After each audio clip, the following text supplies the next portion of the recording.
Hi, Peter. Hey, Hey, Lynette, how Lynette, you how you doing? doing? I'm doing good. I want to start by saying that you've directed two of our family favorites, Rise of the Oh yeah. Guardians and Spider-Man to the Spider-Verse. So thank you for taking time to speak with me. I think I earned some cool points, which is hard to do with teenagers. Tell me about it. I know. So thank you for that. My Uh, pleasure. Watched the episode, and so I'd like to know, I'll start off with, how do you think failure has helped shape you as a person in your career? Mm.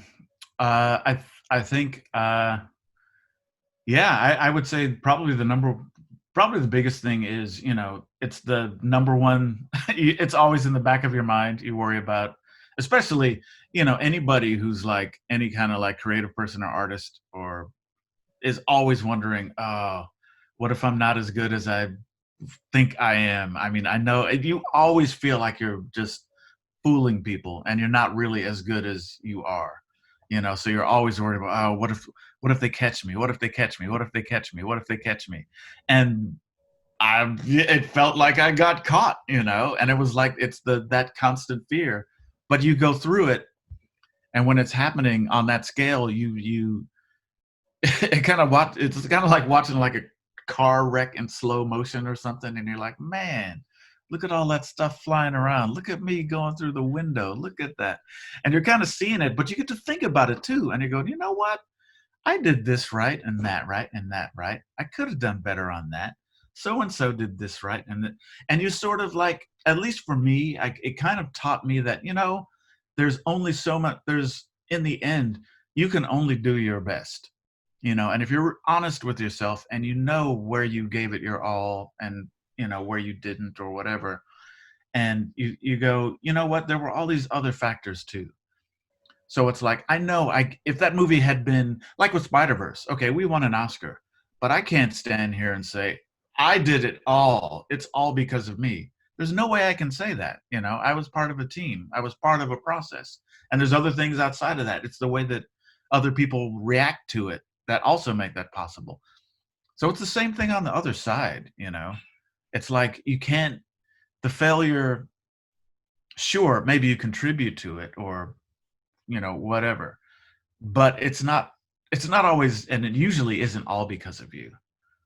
So you have to take some of that pressure off yourself and realize, if you can with a good conscience say, yeah, I gave it my all and it just didn't work out, then you kind of have to let yourself off the hook a little bit, and realize you're bigger than that one moment. Exactly. I love it. So I have to ask, how does Mm. it feel to be the first African American to win an Academy Award for Best Animated Feature?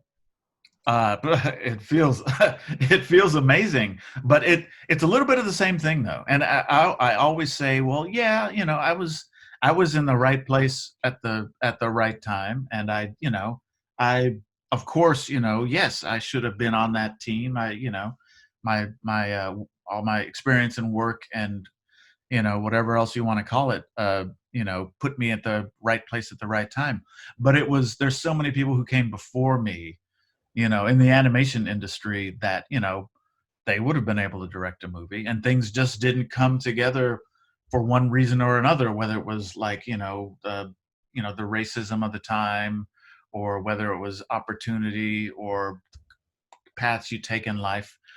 There were so many other talented people in the industry that, by the time I got into animation, there were no barriers for me. I just kind of like glided in from I had my other live action career going, but there was never any question of, oh my God, can he do it? Because, there was never any hint of that for me.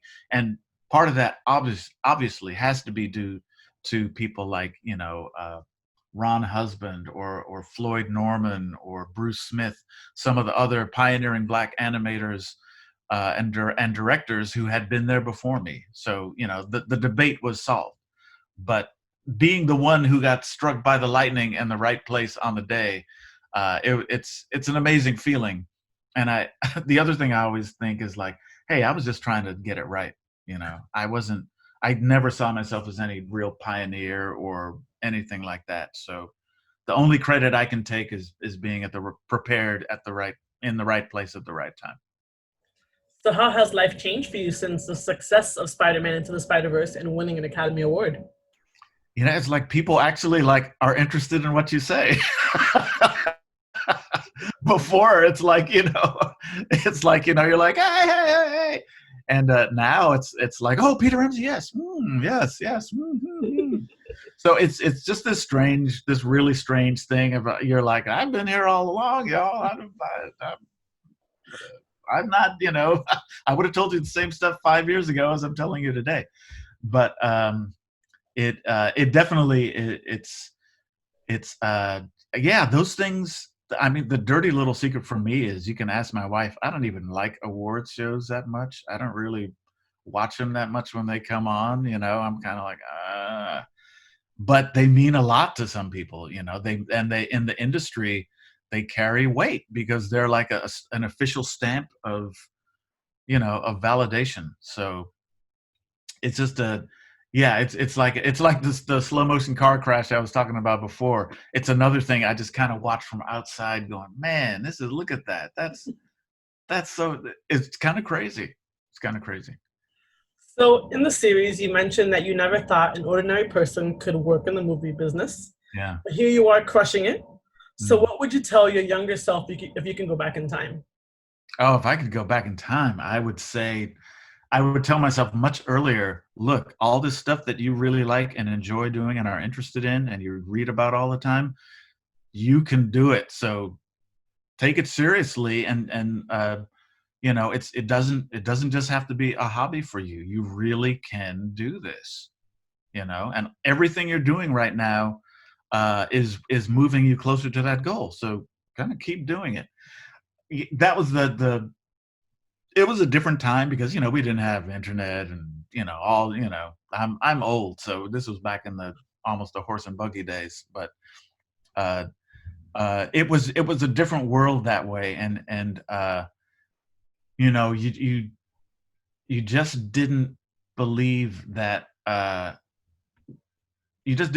somebody like you, somebody like, at least I didn't believe that somebody like me could be working in a position like that. It actually seemed impossible.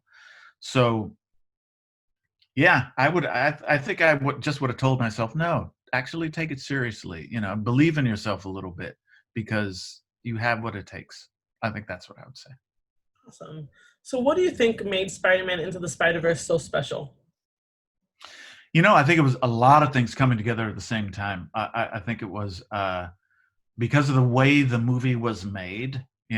Phil Lord and Chris Miller, and also Bob Persichetti and Rodney Rothman, my fellow directors. All of us wanted to make something really different, because we're like, people have seen every conceivable Spider-Man movie already. What they haven't seen is the story about this character told in the way we're going to tell it, and we can make it totally new. So I think one of the things was the movie being so different and so new kind of forced people to open their eyes and like realize. It shocks people a little, because you think Spider-Man, and then this movie gives you something completely different. But when you finish watching the movie, you go, oh yeah, that's the Spider-Man I knew all along. When it gets down to it, it's the same thing. So I really do think it was that feeling of seeing something that you always knew and loved in a completely new way, that kind of reminded you of why you loved it. And for a lot of people, black people, Latino people, I think it invited them into the circle, into the myth of Spider-Man, in a way that we've never been in before, and we Absolutely. could claim it for our own. And I just think that's an important thing when you're thinking about stuff like superheroes, which are kind of for modern day America, that is our big myth, the superhero. The person who has these amazing powers, but still has the problems of everyday life and has to figure out how to rise above. Absolutely. So this question's from my son.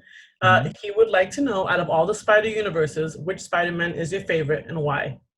No That's a pressure. hard one. People always ask me. I mean, is it going to be boring? But I have a real attachment to Miles, obviously, because, I grew up with Peter Parker.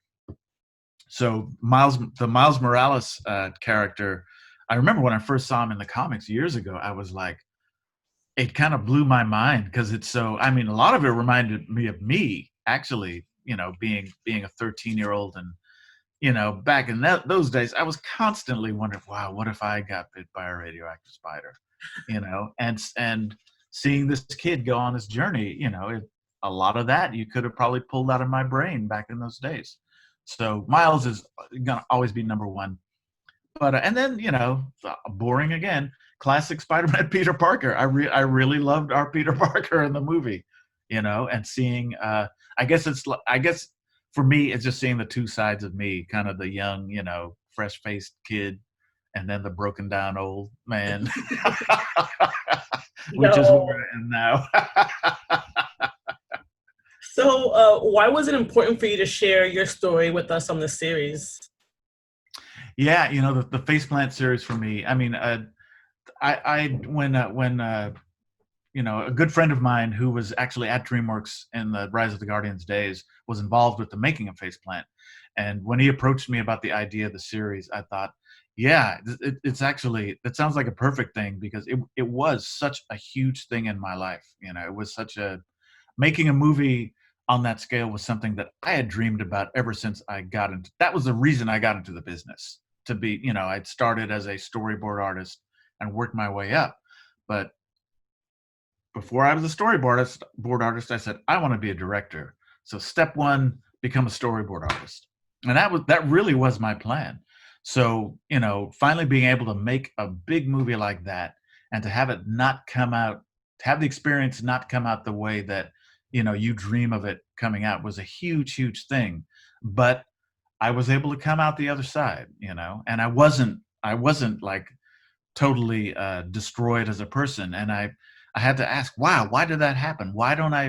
How come things aren't falling apart? Because there was so much of myself that so much of my identity was invested in, I want to make a movie someday. So I kind of started to realize, oh, there's more to my life than just this movie, than just that one goal, Mhm. and that helped me kind of understand what was going on. So, final question, because I have to Mhm. know. The episode showed a picture of you with Stan Lee. So, what was it Mhm. like meeting such a legend? Oh man, it was amazing because you got to understand. I've been reading comic books since I was like in third grade or something, and the Marvel comics. If anybody who's read those would always see the little yellow Stan soapbox back in the old comics, and you felt like there was somebody really talking to you, and like when you were reading those comic books, you felt like you were part of a club or a bunch of friends or a group, and to know that it all came from Stan Lee all those years was, you love Stan. And finally getting to meet him after all this time in this circumstance, it was amazing. It was just amazing. I just had to thank him for all those years and all the yeah, just everything he gave from that Marvel comic spirit. Just that made it really made it feel like more than just comic books and more than just a bunch of stupid superhero stories. It really was part of a fun, inspiring club that you were a member of. Oh, well, thank you so much for taking the time to speak with me today. It's my Uh, pleasure. Loved your episode and I love your work. So, thank you very much. Oh, thanks, Lynette. I appreciate it. My best to your family. Oh, thank you. Uh,